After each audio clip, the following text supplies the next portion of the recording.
Thiruvarur Thyagarajar temple. இங்குள்ள சிவபெருமான் குருவாக இருந்து மக்களுக்கு நல்லொழுக்கங்களை உபதேசிக்கிறார். 5000 ஆண்டுகளுக்கு மேல் பழமை வாய்ந்த கோயில்.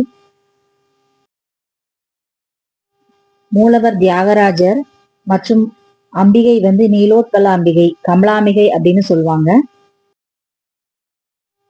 சப்தவிட தலங்களில் தலைமை தலமாக விளங்குகிறது.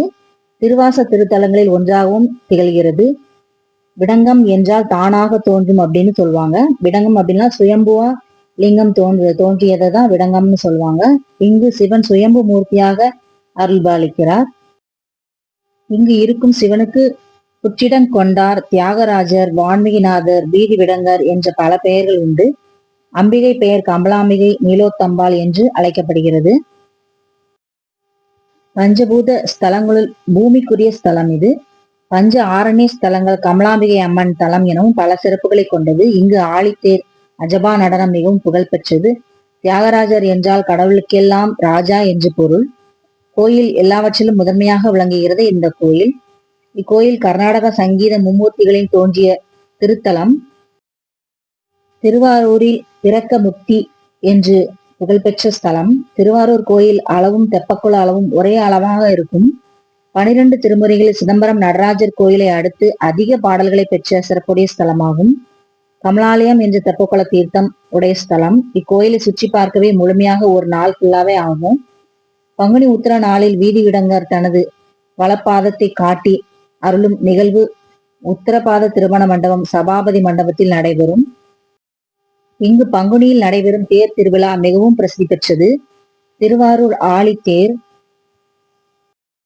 இந்த ஆழித்தேரின் உயரம் பாத்தீங்கன்னா 91 அடி ஆகும். இது வீதி விடங்கர் 96 தத்துவங்களை கடந்தவன் என்று குறிக்கிறது.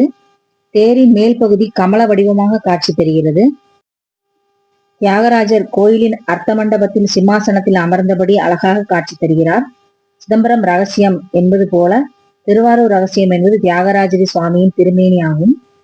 இதை சோமகுல ரகசியம் என்பார்கள். தியாகராஜரின் திருமார்பை ஸ்ரீசக்கரம் அலங்கரிப்பதால் அவரது முழு மேனியை யாராலும் எப்போதும் காண முடியாது. ஆகவே தான் நாம் எப்போது தரிசிக்க சென்றாலும் அவரின் திருமுகத்தையும் அருகே அமர்ந்துள்ள தேவியின் திருமுகத்தை மட்டுமே காண முடியும். மற்ற அங்கங்கள் அனைத்தும் மூடப்பட்டு ஆபரணங்களால் அலங்கரிக்கப்பட்டுள்ளன. அபிஷேகத்தின் போது கரத்தின் ஒரு பகுதியை மார்கழி திருவாதிரையில் இடது பாதத்தை, பங்குனி உத்தரத்தில் வலது பாதத்தை தரிசிக்க முடியும். எந்த ஒரு சிவஸ்தலத்திற்கும் இல்லாத தனிச்சிறப்பு திருவாரூர் ஸ்தலத்திற்கு உள்ளது. கோயில், குளம், வீதி, தேர் திருவிழா ஆகியவற்றை பற்றி தேவார பாடல்கள் கொண்ட சிறப்பை பெற்றுள்ள ஸ்தலம். திருவாரூர் கோயில் சிதம்பரம் கோயிலை விட பழமையானது என்பதை குறிக்கும் வகையில் இங்கு பாடப்படும் தேவாரத்தில் திருச்சிற்றம்பலம் என்ற வார்த்தை குறிப்பிடுவது இல்லை. இந்த கோயிலுக்கு சொந்தமான கமலாலய குளம் இது மிகப்பெரிய மற்றும் பழமையான குளம். இது 5000 ஆண்டுகள் பழமையான கோயில். இது சோழர்களால் கட்டப்பட்டு விஜயநகர மற்றும் நாயக்கர் அரசர்களால் விரிவுபடுத்தப்பட்டது. 1000 ஆண்டுகளுக்கு மேலாக வரலாற்றை கொண்ட மிக பழமையான கோயில். இந்த கோயில் காலம் சரியாக அறியப்பட முடியவில்லை. சோழர் காலத்தில் குறிப்பாக 9ஆம் நூற்றாண்டில் தற்போதைய கட்டுமானங்கள் உருவானதாக அறியப்படுகிறது. மனுநீதி சோழன் கன்று இழந்த பசுவிற்காக நீதி வழங்கிய வரலாற்று சிறப்புடைய கோயில் இது.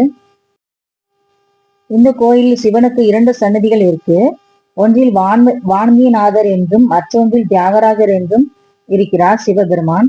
அவற்றில் வான்மீகிநாதர் சந்நிதி அதன் தொன்மையை அறிய முடியாது என்ற அளவிற்கு மிக பழமையானது.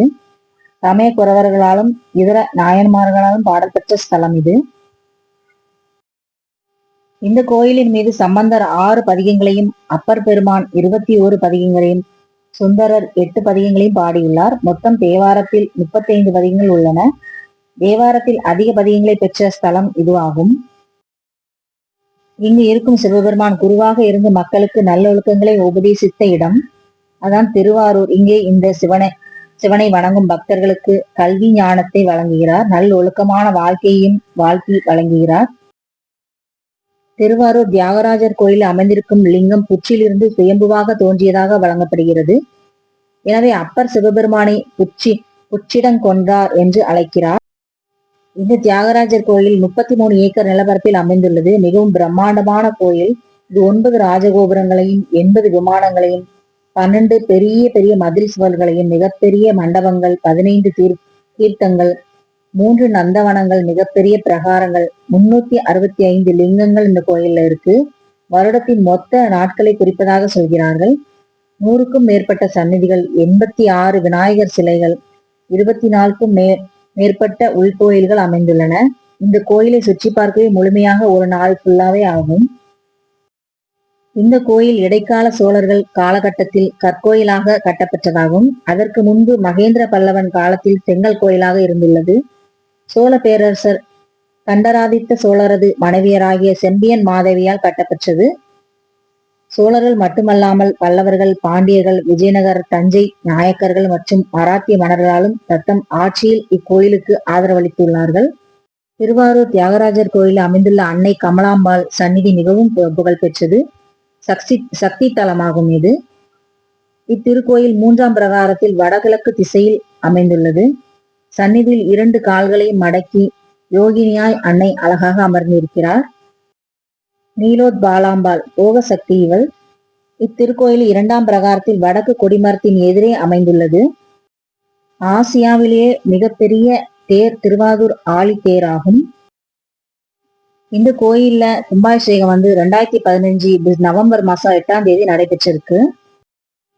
இந்த கோயில் காலை 6 மணிலிருந்து 12 மணி வரைக்கும், சாயந்தரம் 4 மணிலிருந்து 9 மணி வரைக்கும் நட திறந்திருக்கும்.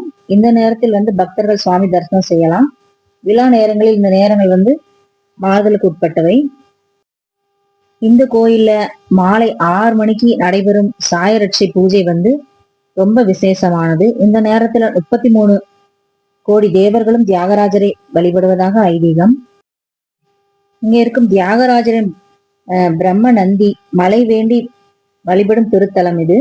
சிவபெருமான் அம்சமாக தியாகராஜர் வீற்றிருக்கும் இத்தலத்தில் பிறந்தாலே முக்தி கிடைக்கும் என்பது புராணங்களின் நம்பிக்கை.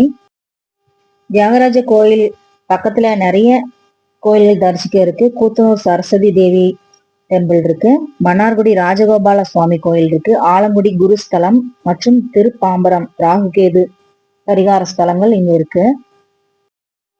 மன்னார்குடி ராஜகோபால சுவாமி இது மிகப்பெரிய வைணவ தலம். திருவாரூர்ல பாத்தீங்கன்னா 25 கிலோமீட்டர் தொலைவில் இருக்கு. குருஸ்தலம் இது ஆபத் சகாயேஸ்வரர் கோயில், நவகிரக ஸ்தலங்களில் குருஸ்தலம் இது. திருப்பாம்பரம் அப்படிங்கிறது ராகுகேது நிவர்த்தி ஸ்தலம். திருக்கண்ணமங்கை பக்தவச்சல பெருமாள் கோயில் 108 திவ்ய தேசங்களில் இது ஒன்று. இதுவும் அங்க திருவாரூர் பக்கத்திலே இருக்கு. இது சைவ சமயத்தின் மிக முக்கியமான கோயில். இது பூங்கோயில் அப்படின்னு சொல்றாங்க. முசுகுந்த சக்கரவர்த்தி இந்திரனிடமிருந்து பெற்ற தியாகராஜ பெருமாளின் 7 விடங்க தலங்களில் இது முதன்மையானது. தியாகராஜர் அப்படின்னு சொன்னாலே மகாராஜா அப்படிங்கிறது பொருள். கடவுளுக்கெல்லாம் கடவுள் அப்படின்னு சொல்லுவாங்க. இவர் சிவபெருமான் சுந்தரருக்காக வீதிகளில் நடந்து சென்று அவருக்காக பெண் கேட்ட ஸ்தலம் இது. சிவபெருமானோட அருளாசி உங்க எல்லாருக்கும் பரிபூர்ணமா கிடைக்கட்டும். வணக்கம்.